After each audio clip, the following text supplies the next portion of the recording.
Nous sommes avec Yves De Bruyne, qui est le directeur du centre des Libules et compagnie, rue de la Loi numéro 14 à La Louvière. On en a déjà parlé. Vous savez, c'est un centre qui a récupéré toutes les archives des éditions des Libules. Alors, en ce moment, on propose une exposition intitulée El Batia Moursou, parce qu'il est vrai que dans notre région, il y a encore un magazine satirique qui s'appelle El Batia Moursou. Ça veut dire tout simplement le bateau ivre, fondé par Serge Polière, que nous avons déjà eu l'occasion d'interviewer. Alors, moi, j'aime bien votre affiche, Monsieur De Bruyne, El Batia Moursou, avec, je dirais, une caricature. Est-ce que c'est un peu l'esprit du Batia Moursou? Est-ce que c'est, on peut dire, notre Charlie Hebdo à nous? Oui, tout à fait. C'est vraiment 20 ans d'humour et de caricature. C'est-à-dire ce qui est tout à fait particulier dans ce journal, donc né à Mons en 1995 et qui sort encore actuellement à une fréquence tout à fait aléatoire. D'ailleurs, on s'abonne, on ne sait pas. C'est pas 5 millions d'exemplaires. Hein. Non, on ne sait pas combien on en reçoit ni quand on le reçoit, mais on le reçoit toujours. Donc c'est plus un soutien à la presse satirique qui est effectivement de plus en plus rare dans nos pays. Je dirais, en France, elle est beaucoup plus présente dans l'édition alternative, mais à part El Batia Moursou et Poiscaille, du côté j'irais belge et en Wallonie, il y a pratiquement plus rien. Le reste est sur le net, YouTube, etc., jouant sur la satire aussi. Donc voilà le point de départ. C'est avant tout ce journal satirique qui est tout à fait particulier parce qu'il laisse une place aux caricaturistes sur à la fois la politique nationale, très très très régionale et aussi internationale, où tout le monde y passe. Et sur l'affiche, on voit effectivement que autant la religion que le Gilles se font carrément croquer et avec plaisir, et je crois que c'est ça le message du Batia Moursou. Donc, en plus avec une vie tout à fait particulière, parce que il faut savoir que le Batia Moursou est le seul journal belge satirique qui était encarté dans d'autres journaux satiriques français. D'abord dans Charlie Hebdo, l'actualité nous le rappelle évidemment, de 2005 à 2008, puis dans Ciné Massacre.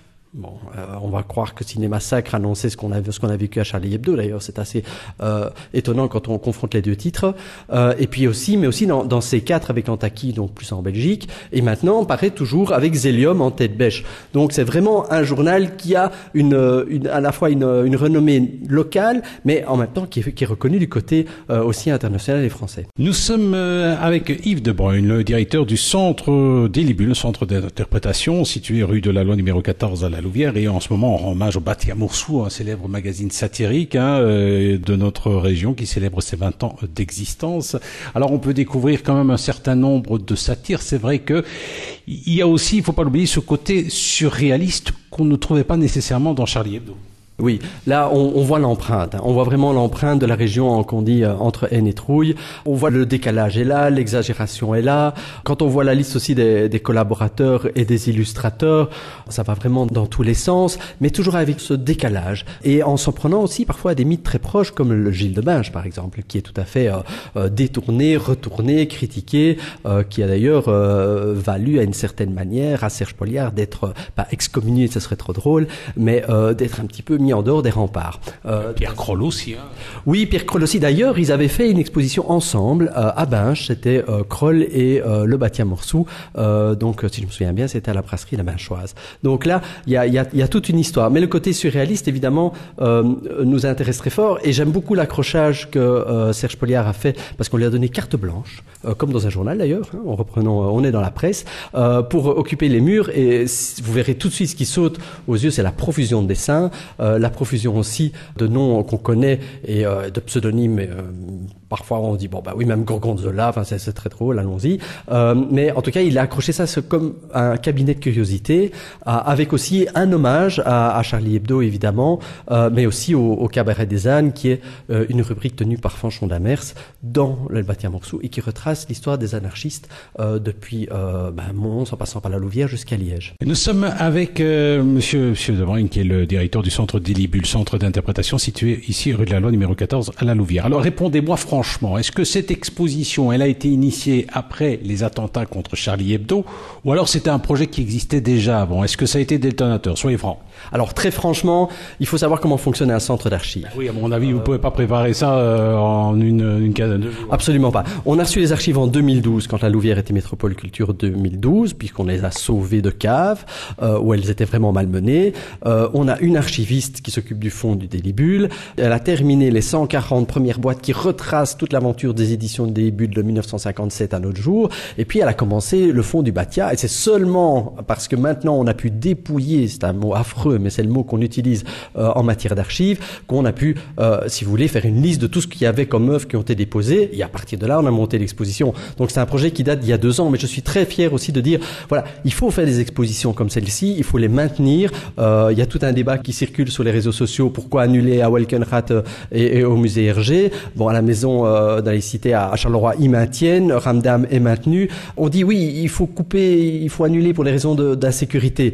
La plus grande insécurité, c'est justement de ne plus être sûr de sa culture, de ne plus aller sûrement vers la culture et l'éducation. Nous sommes avec Monsieur De Bruyne, qui est le responsable du centre Délibule, rue de la Loi numéro 14 à La Louvière. On peut découvrir actuellement une exposition qui rend hommage au magazine satirique El Batia Moursou. C'est notre Charlie Hebdo à nous, dirons-nous. Ils ont osé maintenir cette exposition, et c'est vrai qu'on parlait d'extrémisme. Bon, il y a ici quelques caricatures de Mahomet, mais à la limite, pour y avoir une descente des Gilles, hein. Ah, tout à fait. Les Gilles, enfin, il y a quantité de personnes qui pourraient venir. Les politiques, ce qu'ils voyaient bien, c'est... Parce que le problème pour un politique, je pense, c'est pas tellement d'être caricaturé. Le problème pour le politique, c'est de ne pas l'être. Oui, c'est de ne pas figurer parmi les autres. Ça serait très très triste. Non, mais je veux dire, de Elio Di Rupo à Sarkozy, en passant par les politiques locaux, belges et internationaux, tout le monde y est. La Tour Eiffel y est. Et puis ça va jusqu'au cercueil de Lollobrigida, qui est évidemment un cercueil tout à fait ergonomique. Vous voyez ce que je veux dire par rapport au haut du torse. Donc voilà, tout le monde y passe. C'est ça l'intérêt justement de la caricature, c'est dire on peut rire de tout avec sérieux, ou on peut être sérieux et rire de tout. Oui, parce que c'est quand même du boulot. C'est quand même au départ des artistes. C'est avant tout des artistes, effectivement. Et ça, je trouve que c'est vraiment une grande chance que l'on a quand on expose ces quantités de dessins de ces collaborateurs du Batia Moursou, qui ont eux aussi, évidemment, collaborent à d'autres journaux satiriques, ça c'est évident. Mais c'est de voir qu'effectivement, il y a à peu près toutes les disciplines qui sont reprises ici, depuis le dessin au fusain, en passant évidemment par l'encre de Chine et les aquarelles. Donc, tout y est en petit, grand format, mais ce qui est exceptionnel, c'est de montrer les dessins originaux. Nous étions avec Monsieur De Bruyne, qui est le responsable du centre Délibule, rue de la Loi, numéro 14 à La Louvière. Actuellement, une superbe exposition à découvrir. El Batia Moursou, le bateau ivre, magazine satirique de notre région. Vous avez voulu quand même rendre hommage aussi à Charlie Hebdo. Il y a quelques caricatures aussi. Oui, il y a quelques caricatures, parce que Serge Poliard, évidemment, les connaît. Ce sont d'abord des amis, avant tout, qu'il a perdus, puis d'autres collaborateurs, évidemment, comme Cabu, etc., du Batia, qui sont tristes, tout simplement. Et justement, quand il était question de mettre le petit logo « Je suis Charlie », nous, on l'avons changé en « Je lis Charlie », parce qu'il faut lire Charlie, dans le sens où il faut évidemment regarder Charlie, mais il faut aussi lire les textes, et c'est très émouvant. Le dernier Charlie Hebdo, ce sont vraiment des amis qui ont perdu des amis. Et alors, il y a quand même une caricature, moi, qui m'a fait sourire, c'est quand on voit le Charlie Hebdo, tout est pardonné, mais je crois que c'est dans la pièce à côté, tout est pardonné, 3 semaines plus tard, avec ce Charlie Hebdo qui sert simplement à emballer des poissons, je trouve ça... Ah oui, mais ça sera évidemment la vie, mais c'est la vie de tous les journaux. Moi, je me souviens très bien que quand on avait les journaux qui n'étaient pas satiriques, on allait au magasin de légumes avec mes grands-parents. Les journaux servaient aussi à ça, et quand on épluchait les légumes, on lisait les articles et on les relisait, ça leur donnait une seconde vie. Oui, mais c'est quand même cruel quand même. C'est la vie.